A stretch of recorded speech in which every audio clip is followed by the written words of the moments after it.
ये कहानी है मथुरा के लल्लन की। लल्लन एक बड़े से कंपनी में ठेकेदार का काम किया करता था। लल्लन होशियार और चालाक था और अपनी पत्नी सोमलता के साथ रहता था। टिफिन दे दो, मुझे काम के लिए बहुत देर हो रही है। मैं कब काम पर जाऊंगा? अगर सब ऐसा ही चलता रहा तो पक्का एक दिन की पगार कट जाएगी मेरी। ओफो, दे रही हूँ। मेरे कोई 4-5 हाथ थोड़ी ना है जो मैं नहीं दूंगी। ये लो, लेकर जाओ, ठूस ठूस कर खा लेना। मैं इसलिए कहती हूँ कि नौकरी छोड़ दो और मेरे साथ व्यापार का काम करो, लेकिन आप हो कि मेरी बात ही नहीं सुनते। व्यापार का कोई ठिकाना नहीं होता। नौकरी अच्छी है, कम से कम एक किस्म का पगार तो हर महीने जेब में आ रहा है ना। अब मैं क्या कहूँ, जैसा आपको ठीक लगे। लल्लन अपने कार्यालय के लिए चला जाता है और वहाँ जाकर देखता है कि भीड़ लगी हुई है। इतनी भीड़ यहाँ पर कैसे? क्या हो गया आखिर? जाकर देखता हूँ। लल्लन वहाँ जाता है और वहाँ जाकर देखता है कि वहाँ एक बोर्ड टंगा हुआ है। कंपनी घाटे में जाने के कारण सभी को नौकरी से निकाला जा रहा है, यानी कि हम सबको नौकरी से निकाला जा चुका है।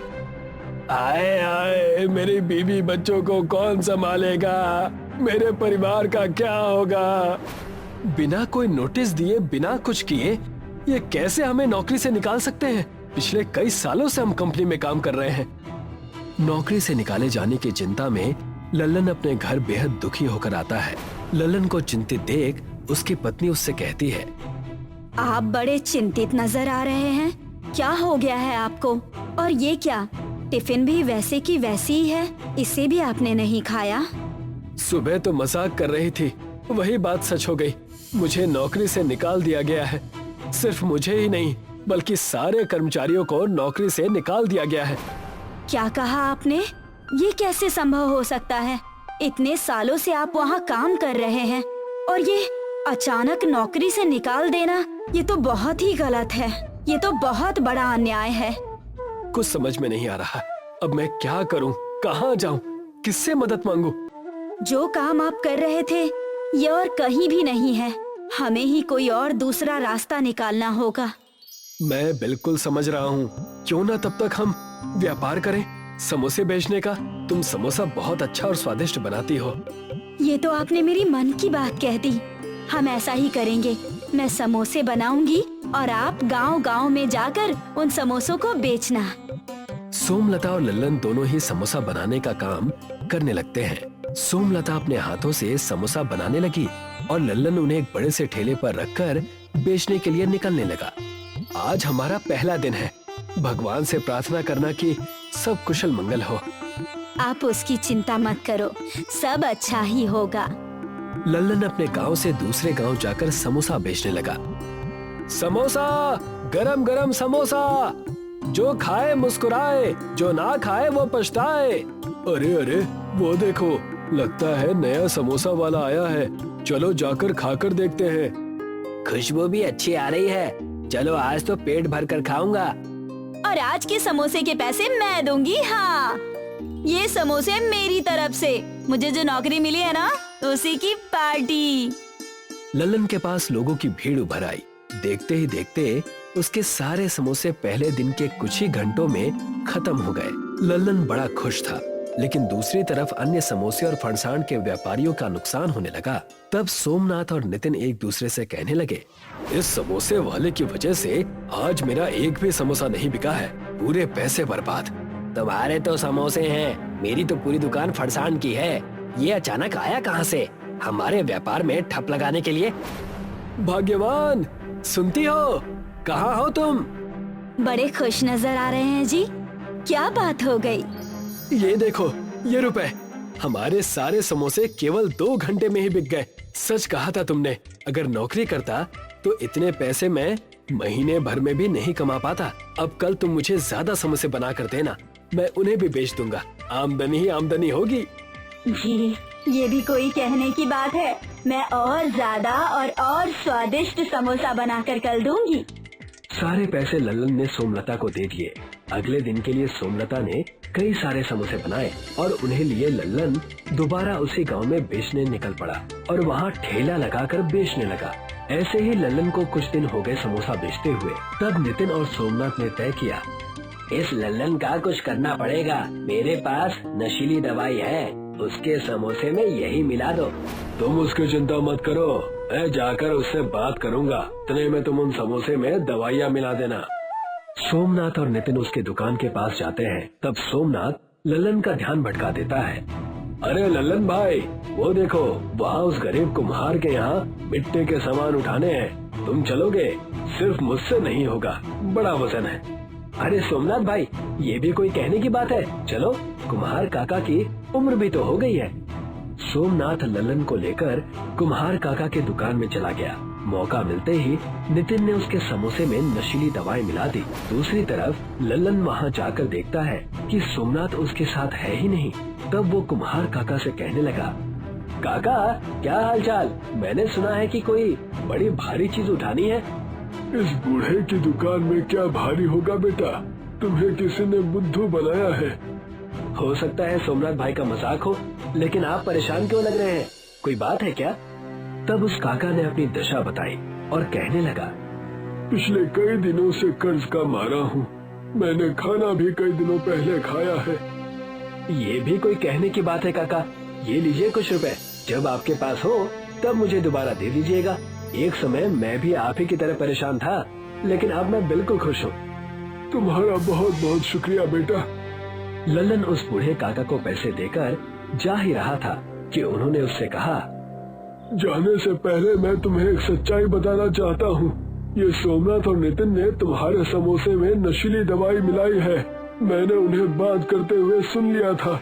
तुमने मेरी मदद की, इसीलिए मैंने तुम्हें ये बता दिया। नशीली दवाएं? आखिर क्यों? ताकि तुम्हारी दुकान चौपट हो जाए। काका ने उसे सारी बातें बताई और कहने लगे, तुम्हें एक उपहार मेरी तरफ से, ये रखी हुई मिट्टी को ले जाओ। इस मिट्टी में ऐसा क्या है काका? देखो तो ये मामूली मिट्टी है। तुम्हें इस मिट्टी के आंच में समोसा पकाना है, जमीन में गाड़ कर। और देखना, जो भी समोसा बनाओगे वो जादुई बनेंगे। जब मिट्टी खत्म हो जाए तो दोबारा लेने आ जाना। मिट्टी के समोसे खाते ही लोग भाग भाग कर तुमसे और मांगने आएंगे। लल्लन ने ठीक वैसा ही किया। उस जगह की मिट्टी और अपने ठेले को लेकर वो अपने घर आ गया और सारी बातें जाकर सोमलता से बताई। मिट्टी का समोसा? ये क्या है जी? इसे तो मैं भी बनाना चाहूंगी। तो फिर देर किस बात की? इस जादुई मिट्टी से जादुई मिट्टी के समोसे बना दो। सोमलता ने समोसे में आलू और मसाला भरकर तैयार रख दिए।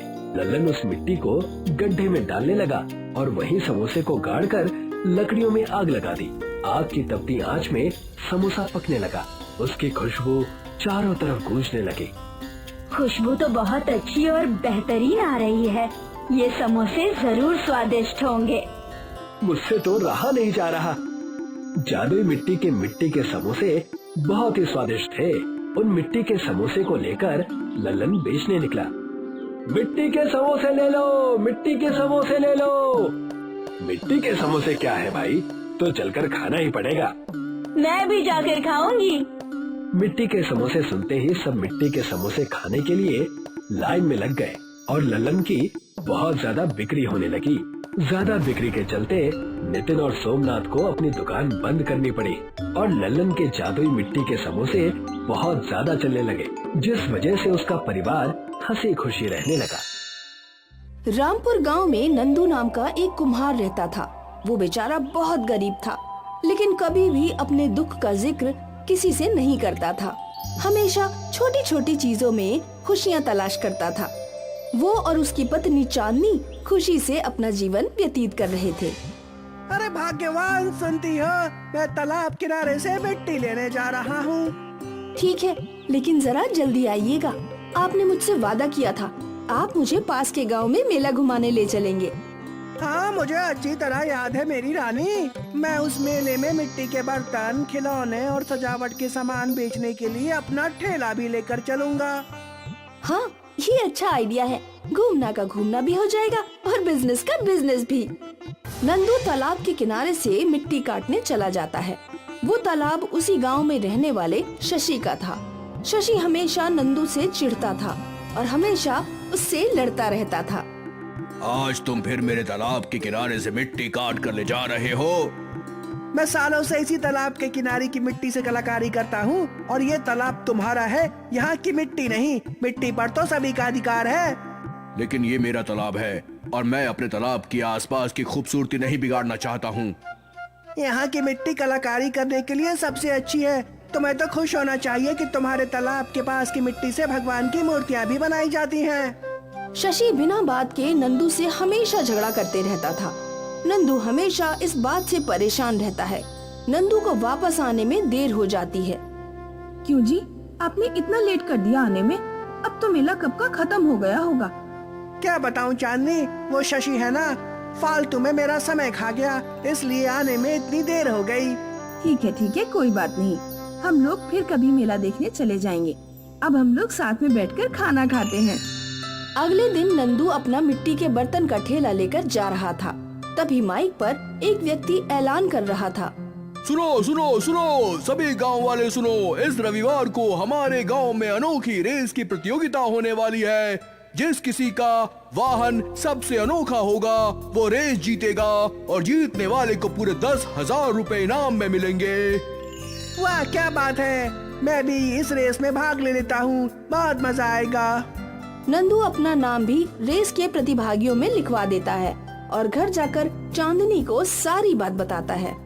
वो सब तो ठीक है, लेकिन हम अनोखा वाहन कहाँ से लाएंगे? हमारे पास तो कोई भी वाहन खरीदने के पैसे नहीं है। हमारी राम प्यारी ठेला है ना, हम इसे अनोखे अंदाज में सजाएंगे।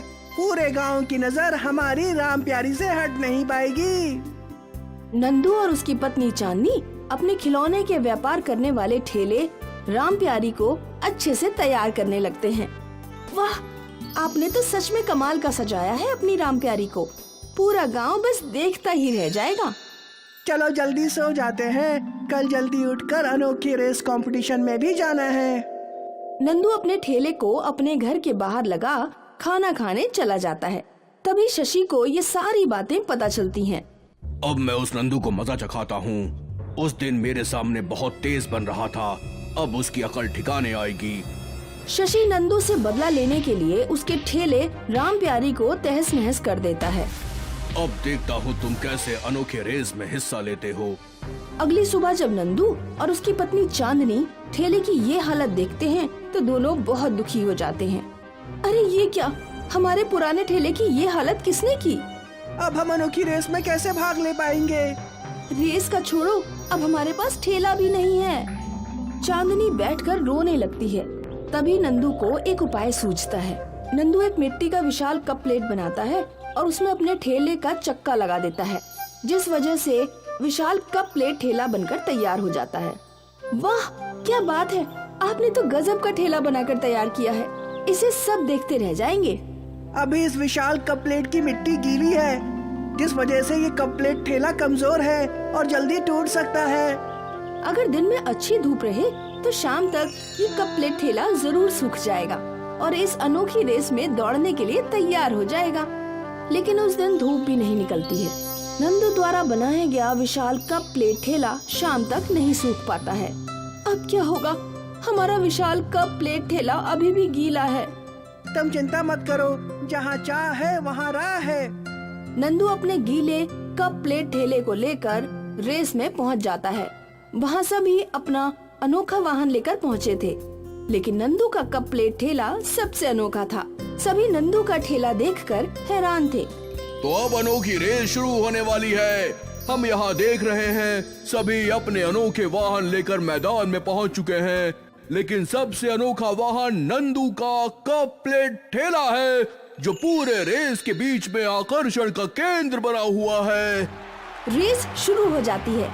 सभी अपने अनोखे वाहन लेकर रेस शुरू करते हैं। शशि ने भी अपनी लकड़ी की मोटर कार लेकर रेस में हिस्सा लिया था।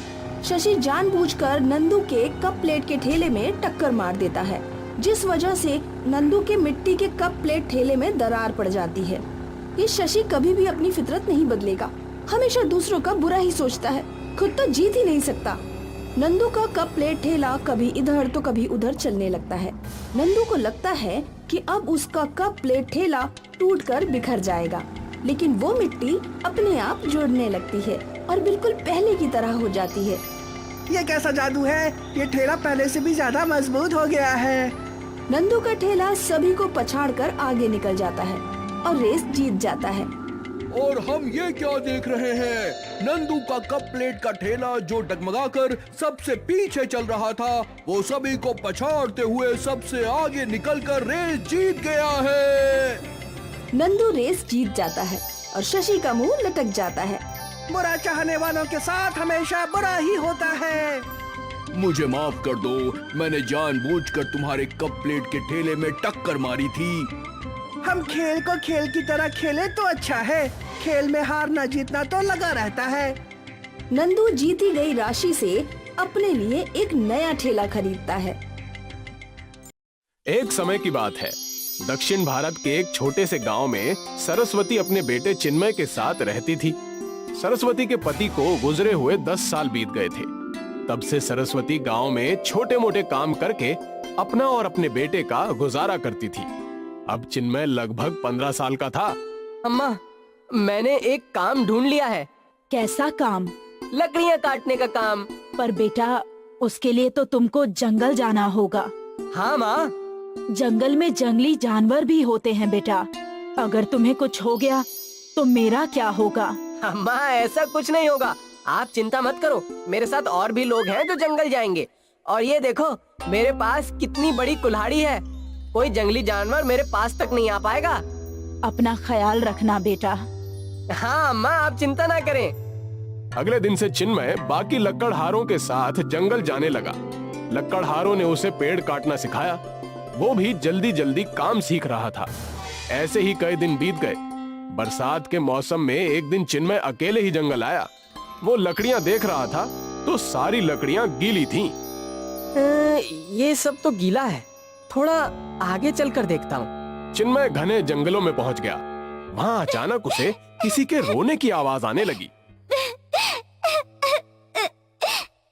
वो आवाज का पीछा करते हुए एक झाड़ियों में जा पहुंचा, जहां उसने देखा कि एक लड़की अटकी हुई थी और रो रही थी। अरे अरे अरे अरे, तुम यहाँ कैसे अटक गई? चिन्मय ने उस लड़की को खींचा तो उसने देखा कि उस लड़की के पंख भी हैं। ये क्या, तुम्हारे पंख? हाँ, मैं परी हूँ। पहली बार धरती लोक घूमने आई थी। रात के अंधेरे में एक शेरनी मेरे पीछे पड़ी थी। मैं डर के मारे भागने लगी और यहाँ तक आ गई। मैं शेरनी से तो बच गई, पर तब से मैं निकल नहीं पा रही हूँ। मेरे पंख भी घायल हैं। देखो। चिन्मय ने अपनी कुल्हाड़ी से झाड़ियां काट दी और परी को आजाद कर दिया। शुक्रिया, तुमने मुझे आजाद किया। तुम्हारा बहुत बहुत शुक्रिया। अब तुम मेरे साथ घर चलो। तुम घायल हो, इस हालत में उड़ भी नहीं पाओगी। और अगर तुम इस जंगल में रही तो किसी न किसी जंगली जानवर का शिकार हो जाओगी। तुम मेरे साथ चलो। शायद तुम ठीक कह रहे हो। पर तुम्हारे ये पंख अगर इंसानों ने ये देख लिए तो? कोई नहीं देखेगा। परी ने जादू किया और वो परी से एक मामूली लड़की में बदल गई। अब चलो। चिन्मय परी को अपने साथ घर ले आया और घर जाकर उसने सब कुछ अपनी माँ को बताया। अम्मा, परी के ठीक होने तक हमें उसका ख्याल रखना ही होगा। हाँ बेटा, तू वैद्य जी के पास जाकर मरहम ले आ। नहीं नहीं, मरहम की जरूरत नहीं है। परियां अपनी खुद की शक्ति से ही ठीक हो जाती हैं। बस हमें खाना और आराम की जरूरत होती है अम्मा। ठीक है बेटा, तुम आराम करो। मैं सबके खाने का इंतजाम करती हूँ। परी वहीं लेट गई और चिन्मय और सरस्वती घर के बाहर आए। परी हमारी मेहमान है, हमें उसे अच्छा अच्छा खाना खिलाना चाहिए। हाँ अम्मा। बेटा, हमारे पास पैसे भी तो नहीं है, पर ये ताजी सेंग की फलियां उगी हैं। सोचा था कुछ दिन बाद तेरे जन्मदिन पर बनाऊंगी, पर अब परी के लिए यही बना देती हूँ। हाँ अम्मा, जैसे आपको ठीक लगे। इन दोनों की सारी बातें परी ने सुन ली और उनके वहां से जाने के बाद परी ने सेंग की फलियों के पौधे पर जादू किया। सरस्वती ने सेंग की फलियों से स्वादिष्ट सांबर बनाया और चावल के साथ परी को परोसा। बहुत स्वादिष्ट है। हाँ, ये सेंग की फलियाँ मैंने खुद उगाई है ना। मैं जानती हूँ अम्मा। परी ने भोजन किया और उसकी शक्तियाँ बढ़ गई। फिर उसने खुद अपने आप ही अपने घावों को भर दिया। अब मैं बिल्कुल ठीक हूँ और परी लोग लौट सकती हूँ अम्मा। आप दोनों ने मेरी बहुत मदद की है, शुक्रिया। ये हमारा धर्म है बेटा। अम्मा, मैं आपको कुछ देकर जा रही हूँ, कृपया इसे स्वीकार कीजिएगा। आपके सेंग की फलियों के पेड़ जादुई बन चुके हैं। आप जितनी बार भी सेंग की फलियाँ निकालेंगी, ये उतनी बार उगेंगी। अब जितनी मर्जी उतना सांभर बनाकर खाइए। शुक्रिया चिन्मय, तुम बहुत अच्छे हो। परी उड़कर वहाँ से चली गई। सरस्वती और चिन्मय बाहर आए और उन्होंने कुछ सेंग की फलियां तोड़ ली और वापस वहाँ नई फलियां उगाई। ये देखकर दोनों खुश हो गए। अब तो हम जब मर्जी सांभर बना सकते हैं चिन्मय। अम्मा, सांभर बनाकर बेच भी सकते हैं। हाँ। चिन्मय और सरस्वती ने ढेर सारी सेंग की फलियां तोड़ ली और उन फलियों से ढेर सारा सांभर बनाया और साथ में चावल भी पकाए। मैं ये सांभर चावल बेच कर आता हूँ अम्मा। सांभर चावल का डिब्बा लेकर चिन्मय बाजार पहुंचा। लोग उसका सांभर चावल खाते और उसे पैसे देते थे। उस दिन से सरस्वती रोज जादुई सेंग की फलियां तोड़कर उससे सांभर बनाया करती थी। चिन्मय इन सांभर चावल को बाजार में बेचता था। जादुई सेंग की फलियों से बना सांभर चावल चिन्मय और सरस्वती की आजीविका का साधन बन गया। उसके बाद सरस्वती कभी किसी के घर काम करने नहीं गई, ना ही चिन्मय लकड़ियां काटने जंगल गया। अब वो लोग सांभर चावल बेचकर ही अपना गुजारा कर रहे थे।